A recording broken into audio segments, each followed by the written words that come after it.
Operation सिंदूर में भारतीय सेना ने कैसे पाकिस्तान के हर वार को बेकार किया, कैसे पाक सेना के तुर्की के ड्रोन्स और चीनी मिसाइलें अपने टारगेट तक नहीं पहुंच पाए, भारत के एयर डिफेंस ने कैसे इन्हें हवा में ही मार गिराया और कैसे चीन के डिफेंस सिस्टम भी भारत के मिसाइल को पाकिस्तान में बसे आतंकी ठिकानों तक पहुंचने से रोक नहीं पाए। इन सवालों के जवाब अब तक बस कयासों में ही दिए जा रहे थे, लेकिन अब सरकार ने इन सभी सवालों की जानकारी दी है। क्या कुछ बताया, कैसे चीन की मिसाइलों और उनके डिफेंस टेक्नोलॉजी को टैकल किया गया, ऑपरेशन सिंदूर में कौन कौन सी तकनीक को मिलाकर भारतीय सीमा को एक अभेद्य किला बना दिया गया, इस वीडियो में इसी बारे में बात करेंगे। नमस्ते, मेरा नाम शुभम है और आप खबरगाम देख रहे हैं। पहलगाम हमले के बाद 6 और 7 मई की रात जब ऑपरेशन सिंदूर ने पाकिस्तान के आतंकी ठिकानों पर तबाही मचाई तो पाकिस्तान तिलमिला उठा। नतीजतन 7 और 8 मई की रात को पाकिस्तान ने अवंतीपुरा, अमृतसर, पठानकोट, भुज, चंडीगढ़ जैसे एयरबेस को टारगेट करना चाहा। हमले के लिए उसने इस्तेमाल किया तुर्की के ड्रोन यीहा और चीन से मिली PL-15 मिसाइलों का।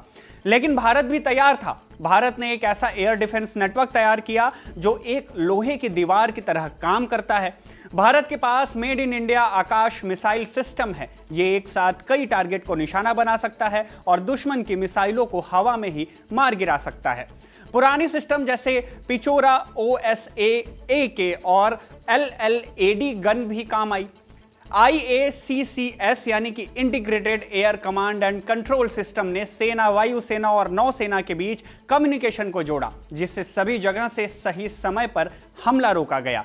नतीजतन पाकिस्तान की मिसाइलें और ड्रोन को इंडियन डिफेंस सिस्टम ने इंटरसेप्ट कर तबाह कर दिया। यह तो हुई बचाव की बात, लेकिन भारत ने इसका करारा जवाब दिया 8 मई की सुबह।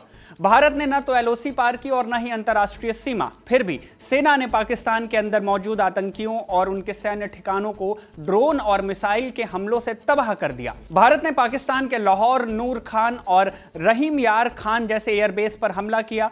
कोई भी तकनीक भारत के लॉइटरिंग म्यूनिशंस को रोक नहीं पाई। लेकिन यह होता क्या है?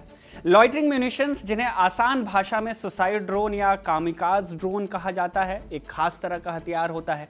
ये पारंपरिक मिसाइलों से अलग होते हैं। ये ऐसे ड्रोन होते हैं जो टारगेट के ऊपर मंडरा सकते हैं, हवा में चक्कर काट सकते हैं और सही मौके का इंतजार करते हैं। जब इन्हें कोई सही टारगेट मिलता है, जैसे दुश्मन का टैंक, रडार या कमांड पोस्ट, तब ये सीधा जाकर खुद को उससे टकरा देते हैं और विस्फोट करते हैं। इसलिए इन्हें सुसाइड ड्रोन्स कहा जाता है। इसलिए भी क्योंकि ये खुद भी नष्ट हो जाते हैं, लेकिन दुश्मन को भी बड़ा नुकसान पहुंचाते हैं।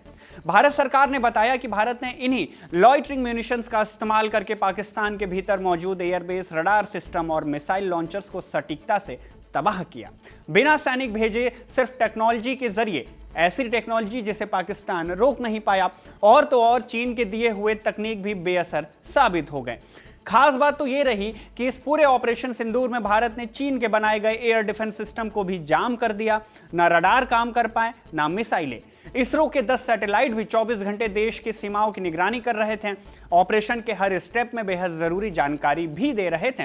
इन सब के बदौलत भारत ने पूरा मिशन सिर्फ 23 मिनट में पूरा किया, बिना कोई नुकसान के। ऑपरेशन के बाद जगह जगह मिले मलबे में भारत को चीन की बनी PL-15 मिसाइल, तुर्की के अनमैन्ड एरियल व्हीकल्स यीहा और कई क्वाडकॉप्टर माने ड्रोन के कुछ हिस्से मिले, जो तबाह होने के बाद बिखरे पड़े थे। इन सब को देखकर साबित हुआ कि पाकिस्तान ने विदेशी टेक्नोलॉजी का भरपूर इस्तेमाल किया, लेकिन भारत की स्वदेशी सुरक्षा प्रणाली उससे कहीं बेहतर निकली। यह सब संभव हुआ क्योंकि अब भारत ड्रोन और रक्षा तकनीक में आत्मनिर्भर बन रहा है। भारत अब ड्रोन बनाने वाला देश बन गया है और बहुत बड़ा। 550 से भी ज्यादा कंपनियां भारत में ड्रोन बना रही हैं। भारत में बने स्काई स्ट्राइकर, ALH हेलीकॉप्टर, आकाश मिसाइल, तेजस विमान और अर्जुन टैंक ने ऑपरेशन में अहम भूमिका निभाई। हर नाम में अब मेड इन इंडिया है। ना केवल देश में इनका इस्तेमाल हो रहा है, बल्कि भारत अब हथियार विदेशों को भी बेच रहा है। देश का लक्ष्य है 2047 तक दुनिया का सबसे बड़ा रक्षा निर्यातक बनना। इस तरह की तैयारी दिखाती है कि भविष्य की लड़ाइयां अब तोपों से नहीं, टेक्नोलॉजी से जीती जाएंगी। और भारत ने दिखा दिया है कि पाकिस्तान और चीन की तुलना में भारत को अपर एज है और ऑपरेशन सिंदूर में यही दिखा भी।